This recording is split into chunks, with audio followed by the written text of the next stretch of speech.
Assalamu alaikum everyone. This is the lecture number 5 in sequence to the earlier lectures that we had about communication skills, vocabulary, tenses, and now we are moving towards sentences. It is in continuation for communication skills part 1 students. I believe that this lecture is going to be very helpful to you to understand what the sentence is and how we form sentences because in the coming lecture you will have we will have writing skills, in which we will talk about paragraph writing skills, brainstorming, pre-writing, how to form a paragraph, what are the parts of the paragraph. So we'll move on. So in this case, I would like you to focus this particular unit and see what I have to share with you, what I have to talk about.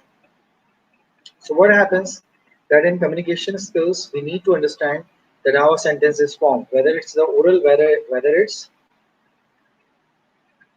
uh, whether it's an oral communication or written communication. You must know the difference between sentences, their types, their understanding, and how they are formed, what they are about, how you would construct a sentence, and how can we have uh, one or more ideas, one idea, or one, two, or three, or more ideas to join this. So, what we have here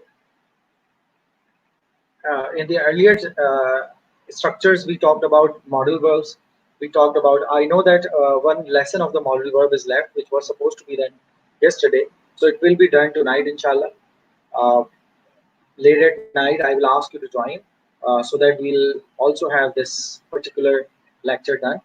But before that, I wanted you, as it is a schedule, I wanted you to look for what the sentence is, how the sentences are formed.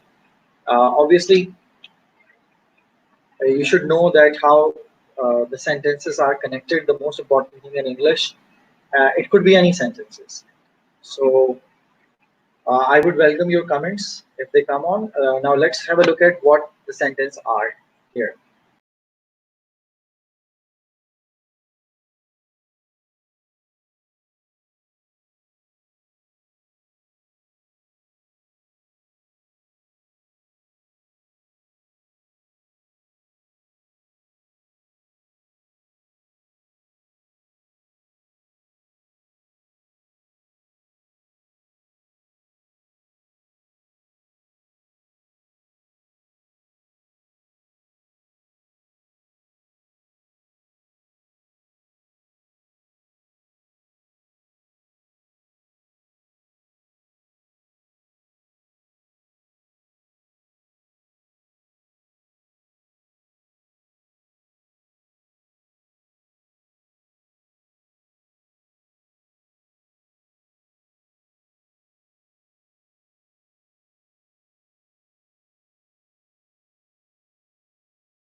Look at this slide now. Another slide that will help you create an understanding of this.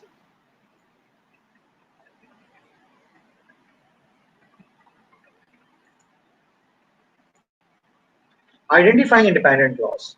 An independent clause is a clause that can stand on its own.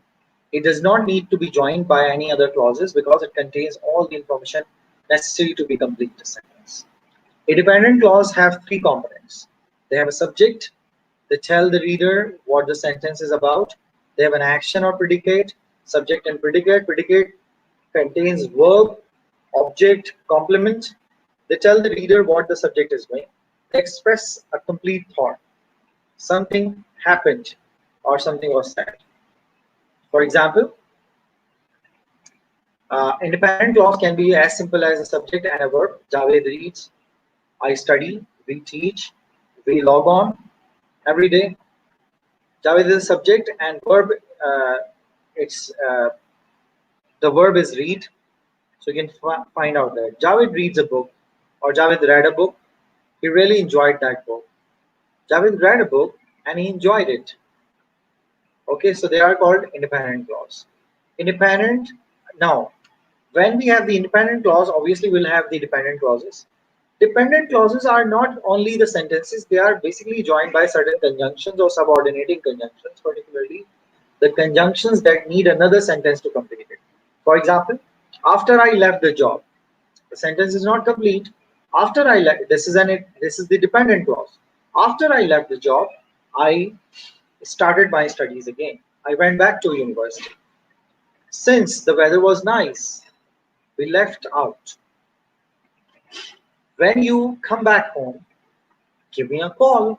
So when you come back home, since the weather is nice, after I left the job, they are all dependent sentences. Although it is hard, I will attempt it. So although it is hard or it is difficult, is the dependent clause. And I will attempt it, it's the another independent clause that comes to complete the meaning of it. So you can find these words, have a look at these words using the sentences.